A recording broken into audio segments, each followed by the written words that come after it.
Di tengah gencatan senjata yang dilakukan dalam perang Iran dan Israel, pemimpin tertinggi Iran, Ali Khamenei, mengecam campur tangan Amerika Serikat dalam perang Iran-Israel.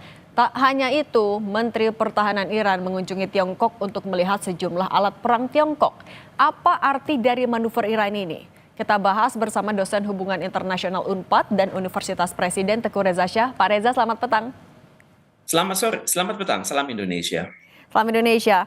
Pak Reza, di tengah gencatan senjata ini bukan hanya mengecam, tapi Iran juga mengancam Amerika Serikat apabila lagi-lagi ikut campur tangan. Nah, apa yang bisa Anda baca? Pesan tersirat yang ada dari pernyataan Iran itu apa?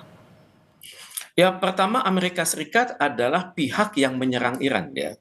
Jadi sebenarnya ini kan perang segitiga. Sebenarnya perang itu antara Iran melawan Israel, tapi Amerika Serikat sebagai pelindung Israel menjatuhkan pukulan yang mematikan kepada Iran. Jadi untuk itu tentunya Iran berpikir Amerika Serikat tidak memiliki kredibilitas untuk menekan Iran karena dia justru melanggar piagam PBB yang mengharuskan negara-negara tersebut menyelesaikan krisis itu secara damai dan mengedepankan negosiasi. Dan disitulah Iran mengatakan saya justru yang melindungi diri. Mengapa? Karena itu dunia hendaknya mengerti mengapa saya menyerang Israel dan saya juga merencanakan menyerang pangkalan-pangkalan Amerika Serikat yang ada di Timur Tengah. Dan untuk itu tentunya Iran juga berpikir Amerika Serikat tidak memiliki kredibilitas untuk menekan Iran, menggantungkan harapannya kepada China karena China adalah negara yang hubungan perdagangannya sangat bagus dengan Iran. Misalnya Iran mengekspor 14,57% itu ke China, kemudian ke Irak. Kemudian bisa dimengerti kalau Israel juga tergantung kepada Amerika Serikat, yakni 17,36%. Jadi di sini terlihat bahwa Iran tidak tergantung pada Amerika Serikat, tapi justru tergantung kepada China. Dapatlah dimengerti kalau Menteri Luar Negeri Iran datang ke Cina untuk menghadiri konferensi namanya Shanghai Cooperation Organization. Artinya pertemuan Menhan Iran ke Tiongkok ini sebenarnya patut diwaspadai juga oleh AS dan Israel.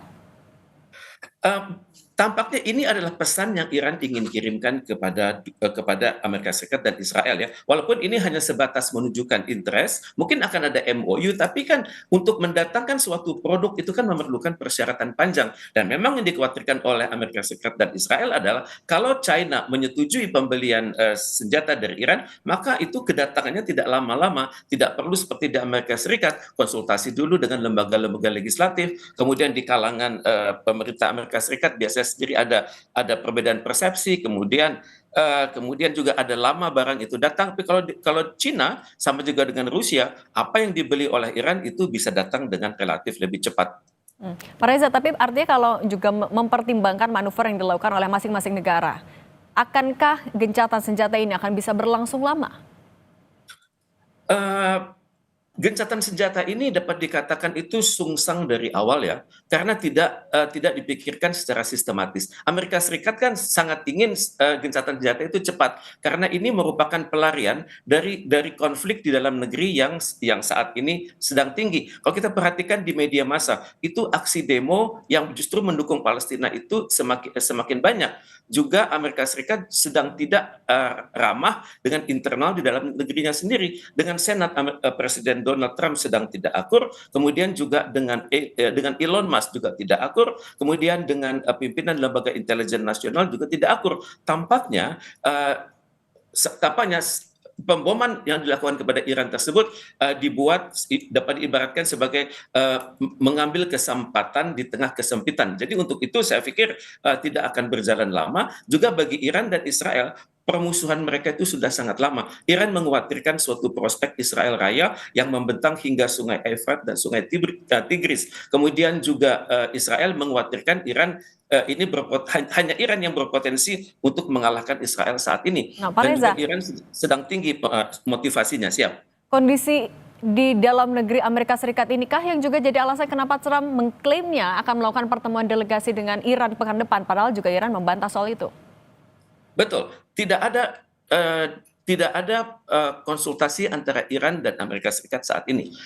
Tapi Amerika Serikat tampaknya ingin selalu dianggap sebagai peacemaker di dunia, negara yang mengupayakan perdamaian di dunia. Sikap ini didukung oleh Israel yang justru menominasikan Donald Trump sebagai pemegang Nobel Prize untuk tahun ini. Tapi perlukah sebenarnya pertemuan antara Iran dan Amerika Serikat dilakukan dalam waktu dekat sebenarnya? Bagi Iran, tentunya sebelum pertemuan itu akan ada prakondisi kan. Prakondisi itu antara lain Amerika Serikat dan Israel itu mengaku bahwa mereka lah yang menyebabkan krisis ini terjadi dan juga pengakuan bahwa Iran berhak mempertahankan dirinya sesuai pasal 51 dari Piagam PBB.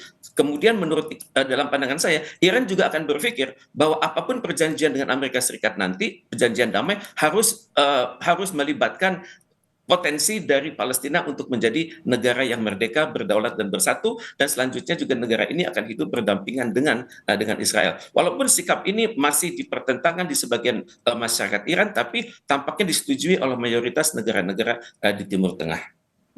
Kalau sikap kedekatan dengan Tiongkok yang ditunjukkan oleh Iran akhir-akhir ini, apakah itu juga jadi pertimbangan pernyataan Trump terakhir? Ya, Trump wajib khawatir ya, karena Tiongkok ini merupakan negara termasuk negara yang memiliki nuklir bersama-sama dengan Inggris, Perancis, Amerika Serikat dan Rusia, dan juga Cina ini sangat vokal dalam upaya-upaya perdamaian dunia. Maka karena itu Amerika Serikat khawatir China berpotensi melibatkan negara-negara di Asia, Afrika dan Latin Amerika untuk mengelola sikap yang keras di Majelis Umum PBB. Seperti kita ketahui, ketergantungan negara-negara Asia, Afrika, Latin Amerika kepada Cina sudah semakin besar, apalagi Cina tidak tanggung-tanggung membiayai proyek infrastruktur dalam kerangka Belt and Road Initiative. Oke, Pak Teguh Reza Syah, dosen Hubungan Internasional UNPAD dan Universitas Presiden, terima kasih sudah berbagi di Kompas Petang. Sehat selalu, Pak. Terima kasih.